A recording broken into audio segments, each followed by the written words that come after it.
രാത്രിയാണോ പ്രശ്നം കൂടുതൽ അല്ലേ? രാത്രിയാണ് കൂടുതൽ പ്രശ്നം. വണ്ടി പോകാൻ പറ്റില്ല. ഈ ഷട്ടർ കാരണം ഗർഭിണി ആശുപത്രി വരുന്നവർക്കെല്ലാം ബുദ്ധിമുട്ടാണ്. ഷട്ടറിൽ കൊണ്ട് പെട്ടെന്ന് പോകാൻ പറ്റില്ല. ഷട്ടറിൽ കൊണ്ട് വീഴണം, അങ്ങനെ ഇതൊക്കെയാണ്. ആശുപത്രി ഗർഭിണികൾക്കാണ് ഒരുപാട് പ്രശ്നങ്ങൾ. ഒരുപാട് ബസ്സുകളും കാറുകളും വണ്ടികളൊക്കെ ഒരുപാട് വാഹനങ്ങൾ സഞ്ചരിക്കുന്ന ഒരു മെയിൻ റോഡാണത്. ഈ റോഡിൻ്റെ അവസ്ഥ വളരെ ശോചനീയമാണ്. ഇവിടെ ഒരുപാട് അപകടങ്ങളും ഒരുപാട് ആക്സിഡന്റുകളൊക്കെ ഒരുപാട് പറ്റിയിട്ടുള്ള സ്ഥലമാണ്. ശരി, അപകടങ്ങൾ വരുന്നുണ്ടല്ലേ? തീർച്ചയായിട്ടും ആനുകൂല്യമുള്ള പരിപാടി ചെയ്താലും മെയിൻ്റനൻസ് വർക്ക് ചെയ്താലും കുറച്ച് കാലം കഴിയുമ്പോഴത്തേക്ക് അത് പിന്നെയും ആ റോഡ് ചീത്തയായി പോവുക. ആളുകളൊക്കെ മറിഞ്ഞു വീഴുന്നുണ്ടോ? ആളുകളൊക്കെ ഒരുപാട് മറിഞ്ഞു വീഴുന്നു. നമ്മൾ എനിക്കോട് അറിയാം. വരുന്ന 2 വീലറുകാരൊക്കെ ഒരുപാട് മറിഞ്ഞു വീഴുന്നു. കുട്ടികൾക്കൊക്കെ അപകടം പറ്റിയിട്ടുണ്ട്.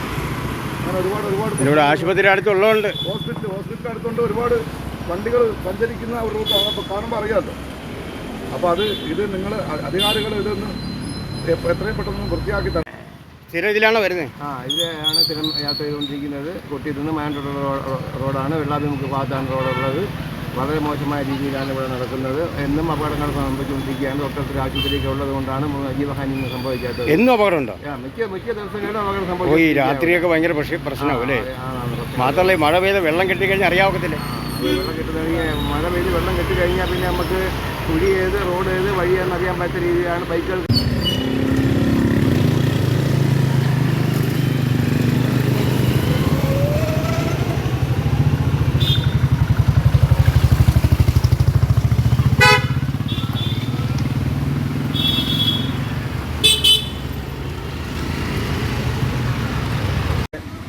ഈ വെള്ളാപ്പിൽ മുക്ക് എന്ന് പറഞ്ഞൊരു സ്ഥലമാണ്. വെള്ളാപ്പിൽ മുക്ക് എന്ന സ്ഥലം വളരെ പ്രസിദ്ധമായിട്ടൊരു സ്ഥലമാണ്. കൊട്ടിയത്ത് നിന്ന് വയനാട്ടിലോട്ട് പോകുന്ന വഴിക്കാണ് ഈ 3 കൂടി ഒരു ജംഗ്ഷൻ, 3 റോഡുകളുടെ സംഗമ സ്ഥലമാണ്. ഇവിടെ റോഡ് മരണക്കേണിയായിരിക്കുക. കാരണം ഇവിടെ ഒരു മെയിൻ്റനൻസ് ചെയ്യുന്നില്ല. സ്കൂൾ തുറക്കാൻ പോവാണ്. ഇവിടെ തന്നെ 100 കണക്കിന് വാഹനങ്ങളാണ് ഇതിൽ പോകുന്നത്.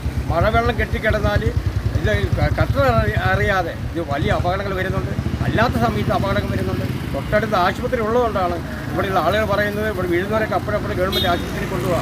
ചെറിയ ചെറിയ മുറിവൊക്കെ അവർ വെച്ച് കെട്ടുമെന്നാണ് പറഞ്ഞത്. എന്തായാലും അടിയന്തരമായിട്ട് ഈ വെള്ളാപ്പിൽ മുക്ക് ജംഗ്ഷനിലത്തെ റോഡ് എത്രയും പെട്ടെന്ന് സഞ്ചാരയോഗ്യമാക്കാനുള്ള ഒരു നടപടി, ഇത് പഞ്ചായത്താണോ PWD ആണോ അത് ആരാണെങ്കിൽ തന്നെ നടപടിയെടുക്കണമെന്നാണ് ന്യൂസ് ഇന്ത്യ 24 ആവശ്യപ്പെടുന്നത്.